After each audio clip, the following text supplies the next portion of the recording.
Hi, my name is Felicia. I'm Nick's wife.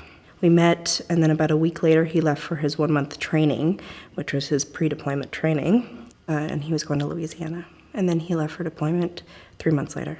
At first, it was fine because him and I were getting to know each other, and so when he left, it was kind of exciting for me, and kind of exciting to know that we're kind of embarking on a new adventure together. We married on his mid-tour leave, so he had been in Iraq for 3 months at the point that we actually married, and things kind of changed once we got married, and he was there for the 9 months after that point. Initially, it was kind of nice to get to know each other away from each other, but then it was pretty hard once he came back, trying to not only learn to live with each other, but to also learn to deal with his PTSD and his deployment issues. When he got home, I had moved in with my mother at the time to help with our son, and so we were newlyweds essentially all over again, living with my mom and my stepdad, and that was hard because he was not only trying to come down from his Iraq experience, but he was also trying to live with his newlywed wife in her parents' home.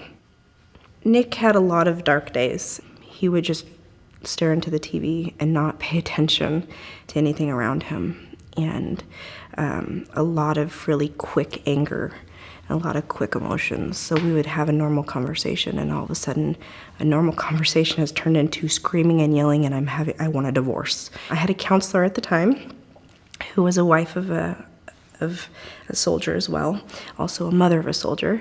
So that was nice to be able to come to her and say, I don't understand what's going on. Why is he so mad at me because I moved the cereal box 2 spaces over? I don't understand what I did wrong. She'd calm me down and say, it's not you.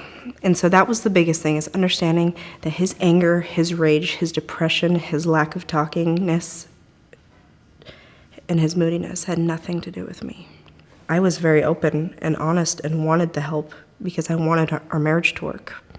And that was it. And I had told Nick prior to his second deployment when I had first met him, and I said, I am not going to do this by myself, and I'm not going to do it without a counselor if we need it. And he was on board with that. We both have another couple, an older couple who's both parties have been in the service. We can both call in those people and say, I need help. Just walk me through this. Let me just vent to you. Let me just talk to you. I've also read quite a few books, and I feel like that has helped me a ton because I'm able to understand why he would do something that I would not do. It just gives me a better understanding. Positives has been being able to communicate, being able for him to tell me, this is what I need, this is what I want, and this is why I'm hurting. That was a big thing. That was a big challenge for him. We just have to work. It's just the communication thing. We're always improving, but we can always get better. Our son and Nick, they get along so much better. I mean, the joy that they bring each other is beautiful. You couldn't even imagine it.